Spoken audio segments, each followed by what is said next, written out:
Today we're going to be replacing the front shock absorbers of a car which has front-wheel drive.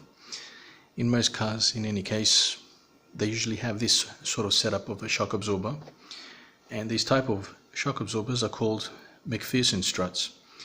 And the reason is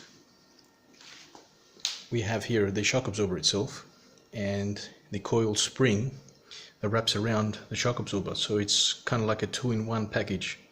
And so this type of shock absorber system is called a MacPherson strut.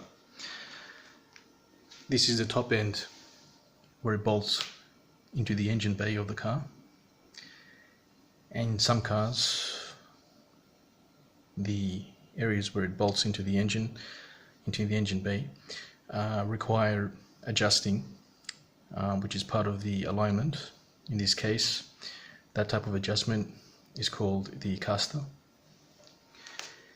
And the other part is the toe, which is at the steering rack at the tie rod ends. And the other one is, the third one is the camber adjustment, which is, if there is an adjustment, the height of the steering knuckle against the suspension strut. But in this case, for this car, there's only toe adjustment, which has already been done.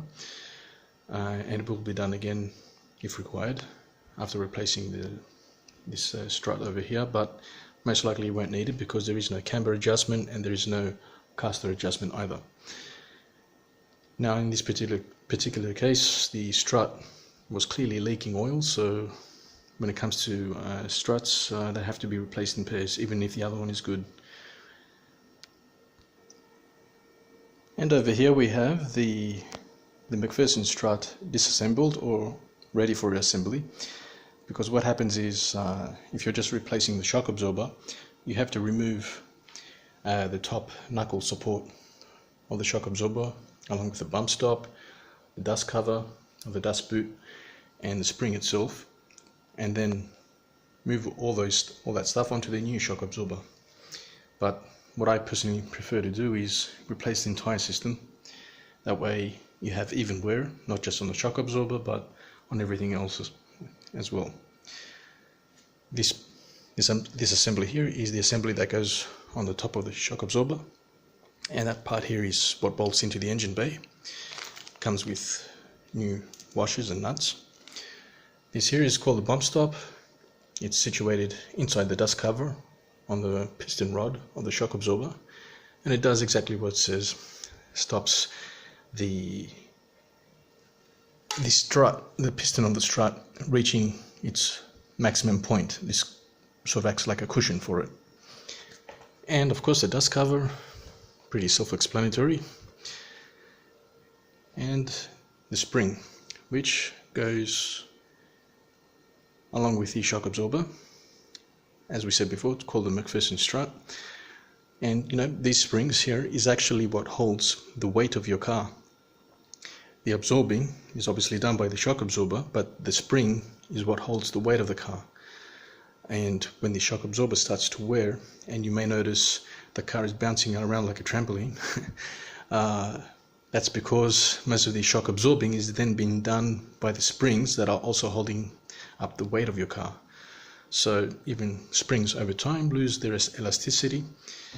And personally, like I said before, I like to replace everything all in one go, as it's even wear, and also saves the hassle of disassembling the old stuff from the old shock absorber, the MacPherson strut, and then transferring them onto the new one. But when you've got all the new pieces, it's a matter of assembly. And well, the other point I want to make is most of the time these things are all sold separately, so you have to find the right shock absorber, you have to find the right dust boot, the right bump stop, the right upper knuckle support for the shock absorber that bolts into the engine bay, and of course the springs. In other countries or other spare shops, you may just find them all together assembled as a whole package. But if that's not the case, then yeah, you have to buy them all separately.